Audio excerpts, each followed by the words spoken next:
do you think the number one obstacle is today that stops people from getting in the self-storage business? It may not be what you think it is. My name's Mark Helm, and I'm the author of Creating Wealth Through Self-Storage, and I'm the creator of the Self-Storage Quick Start Academy. And what I do is I support the small investor who wants to get in the self-storage business, or who wants to grow their self-storage business, strategically do so in a way that creates true wealth and a fulfilling career. And you can find out more about the products and services I offer small investors at creatingwealththroughselfstorage.com. Coming soon will be an on-demand self-storage boot camp. I hold that event live twice a year, but I've created an on-demand where you can go at your own pace and go through everything we do in the boot camp. It's the 4-phase strategy for getting in the self-storage business. But what I think is the number one obstacle that keeps folks from getting in the self-storage business, who wants to get in the self-storage business, is what I want to talk about in this episode. It's not that prices are high, although prices are high. It's not that many of the sub-markets are overbuilt, although many sub-markets are overbuilt. It's not that there's a lot of stupid money chasing self-storage, although there might be some stupid money chasing self-storage. I don't think it's any of these. Look, the landscape, the business landscape of self-storage is always changing and always evolving. There's a real estate cycle that self-storage is in, and that cycle is always changing and always evolving. Yes, it's true. Sometimes it's easier to get in self-storage than it is at other times. I've worked with people, though, through all cycles. Boom times, bust times. I've been in the self-storage industry through multiple cycles now. I can remember when I first got in real estate. Interest rates were 17%. Think about that a minute. 17%. I can remember when interest rates dropped to 12%. I remember saying, I can sell real estate all day long if interest rates will just stay at 12%. If interest rates got anywhere near 12% right now, there'd be another riot on in Washington, D.C.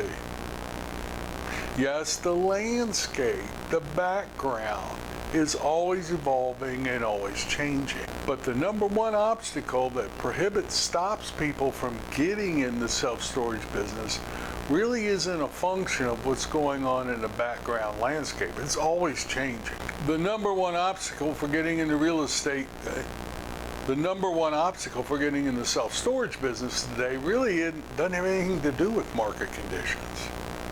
In fact, it's the same obstacle that prohibited me from getting into self-storage for a number of years. And there's really no nice way to put it.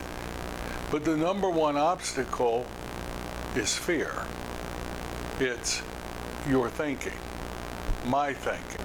Now, I'm quickly getting outside my field of expertise here, but I'm going to go out on a limb. I'm going to say that our brains are not hardwired. We did not evolve to be successful. We evolved to survive. In many ways, we have a 2-million-year-old brain, and it's wired and it's geared for survival. It's not wired and geared for success. And if you've done any study of neuroscience, what you'll see is when someone is faced with the potential of losing money, the neurons that fire in the brain are the exact same neurons that would be firing if a saber-toothed tiger was chasing you. Yeah, we intellectually get we're not in danger, but on a physiological level, which creates the chemicals. Thus, on an emotional level, the experience of losing money occurs to us like a life and death situation. We intellectually know it isn't, but that makes no difference. Doesn't matter how logical you are. You react to life on an emotional level, and the experience is fear. And when you have fear, you can do a couple things. You can fight, you can run, or you can freeze. Mostly people freeze. It's safer on that emotional level to do nothing. Maybe study it a little more. Maybe wait for conditions to change. But the experience of safety comes very often from doing nothing. That's why fear is the number one obstacle. Now, I've written about this before, and I don't want to be redundant, but in just a moment, I'm going to play part of an episode I did earlier on fear and how to overcome fear, at least the training I've received and the habits I've developed on overcoming fear. Fear is a natural part of the human evolutionary process. It's not something to fight. It's just something to be aware of. And we can develop habits that will allow us, I say overcome fear, that's somewhat of a misnomer, not to overcome fear, but to be able to take action in spite of fear. And it becomes a habit. So I'm going to play part of a video, just so I'm not redundant, that I did on some of them in the Mindset series on how to, quote, overcome fear. In essence, is developing habits that will allow us to take action even with fear. And in my book, that's the definition of courage. So here are 4 actions, 4 habits that I was taught and trained how to develop to overcome fear. Let's take a look. Today I want to talk about fear. The ability to take action even when you're afraid, even when there's fear. So here's what I know. If you're in business for yourself, you deal with fear, period. So here's the thing. We will never overcome fear. I don't think you'll ever overcome your fear. Why? Because it's hardwired into our brains. It's literally a byproduct of our evolution. And it's what's kept us safe. It's what actually had us evolve. But what's critical for an entrepreneur is to be able to recognize when we're being stopped by fear or when we're being stopped by something else.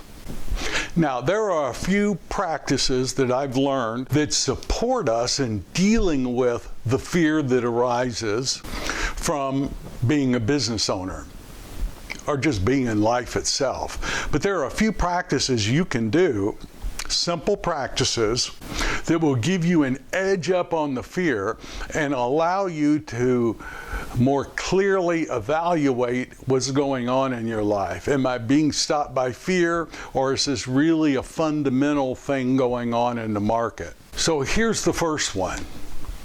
They may sound simple, but they're very, very powerful, and anyone can do them. The first one is feed your mind positive information daily. It's your thinking and your thoughts that determine what's possible for you in your life.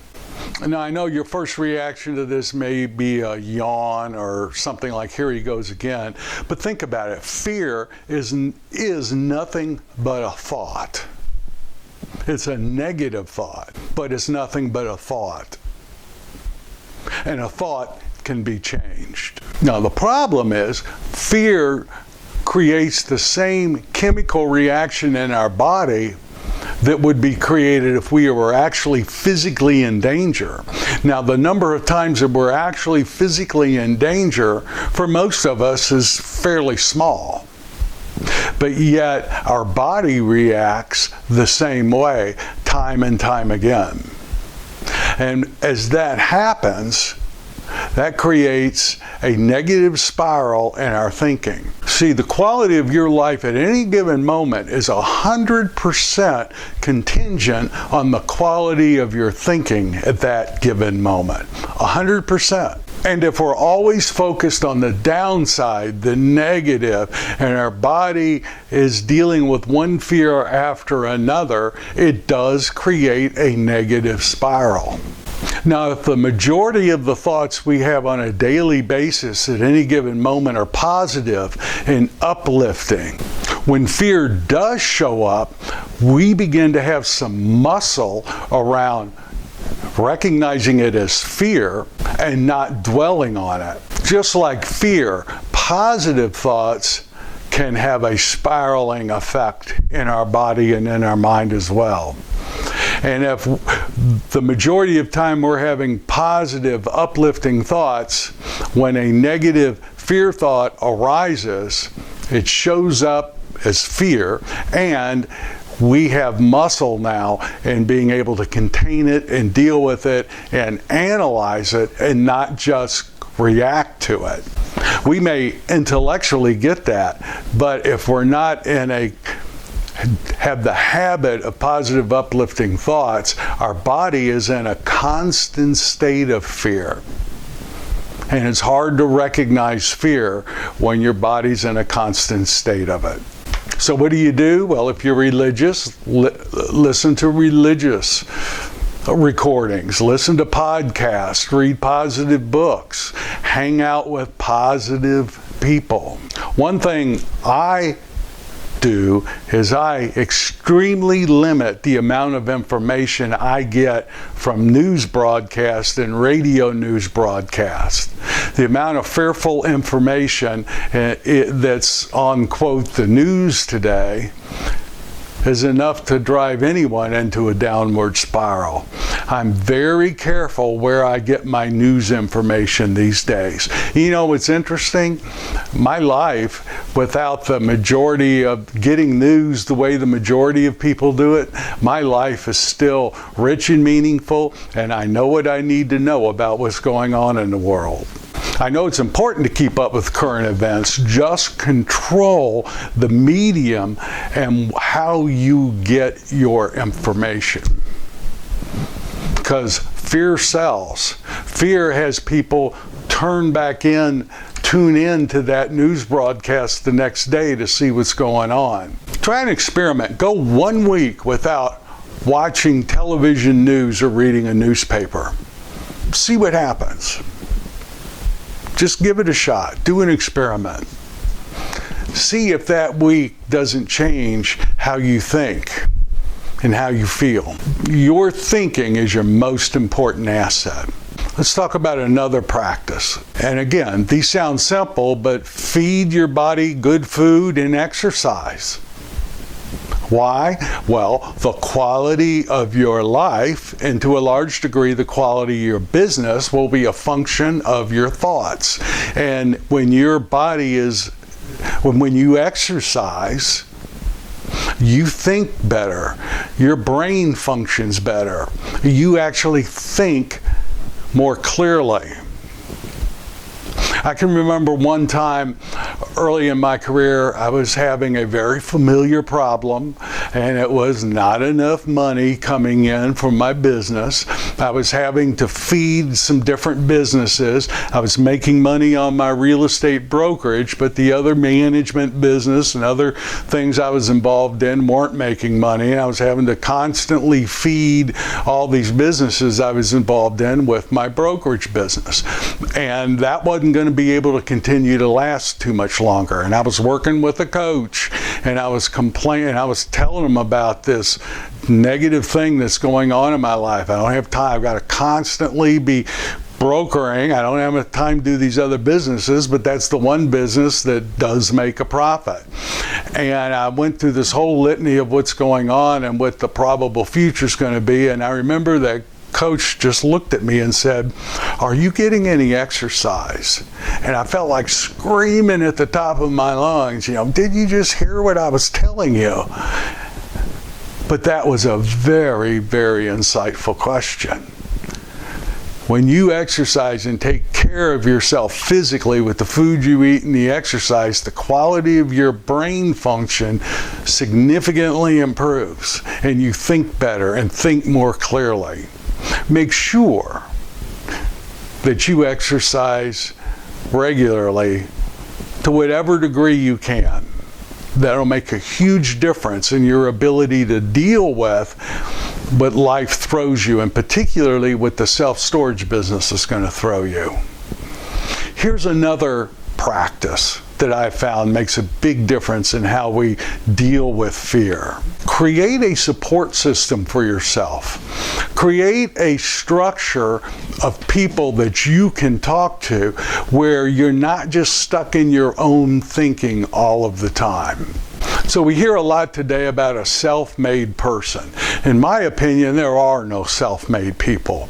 Everyone stands on the shoulders of other people who've gone before you. Learn from them, and then you take it to whatever level you can. I don't think there's any self-made people. I learned early on in my business career the value of a coach or a mentor and creating a structure of people that I can bounce ideas off of and make sure that I'm not just stuck in my own thinking. Because sometimes my own thinking isn't the best thinking there is. Now I'm paraphrasing here, but I think it was Jim Rohn who once said, "You show me the 5 people that you spend the most time with, and I can tell you about your character, and I can tell you your net worth." Be selective of who you spend your time with and create a structure of people that you can bounce your business ideas off of and what's happening in your life off of to get good feedback so that you're not just depending solely on your own thinking. I can tell you the number of times I've been stopped, and then by talking with someone, I get freed up to take action that made a huge difference in my life.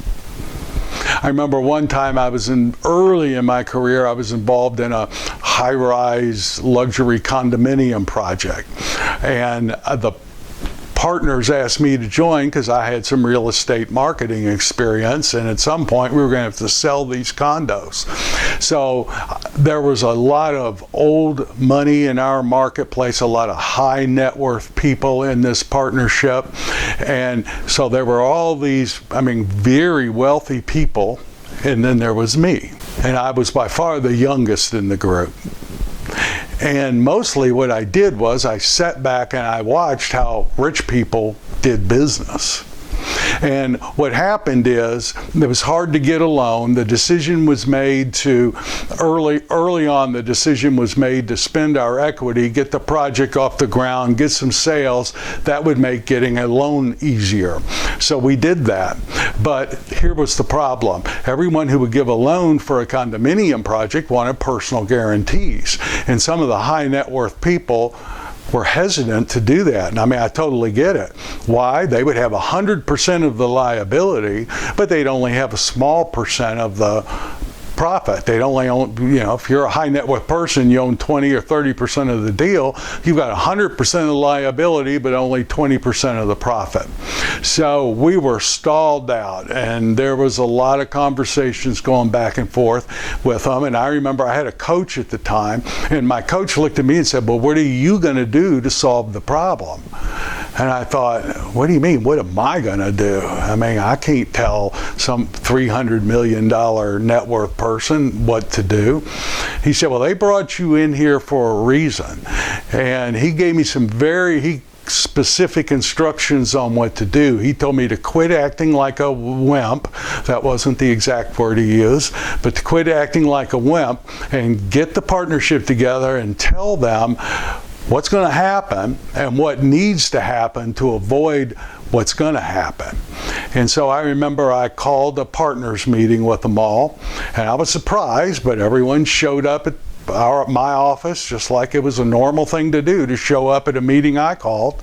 Everyone showed up, and I went through how I'd been acting in the partnership, told them, apologized to them for that, and I shared with them, this is what's going to happen, and here's what has to happen to move this project forward.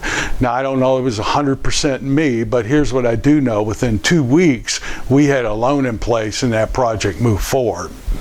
I would have never done that without a system and a structure in place so that I'm not left in my own head just thinking. Some of those partners in that project ended up being partners with me in the storage business. So these are just some of the practices that I recommend that really strengthen you in dealing with fear. Fear is 100% in business, it's 100% mental. And the ability to mentally deal with the fear that arises for everyone is very, very important to succeed. And the people I've seen succeed are people who can deal with fear and recognize when fear's stopping them or when something else is stopping them. So thank you very much. My name's Mark Helm. I'm the author of Creating Wealth Through Self-Storage, and I look forward to being with you again soon.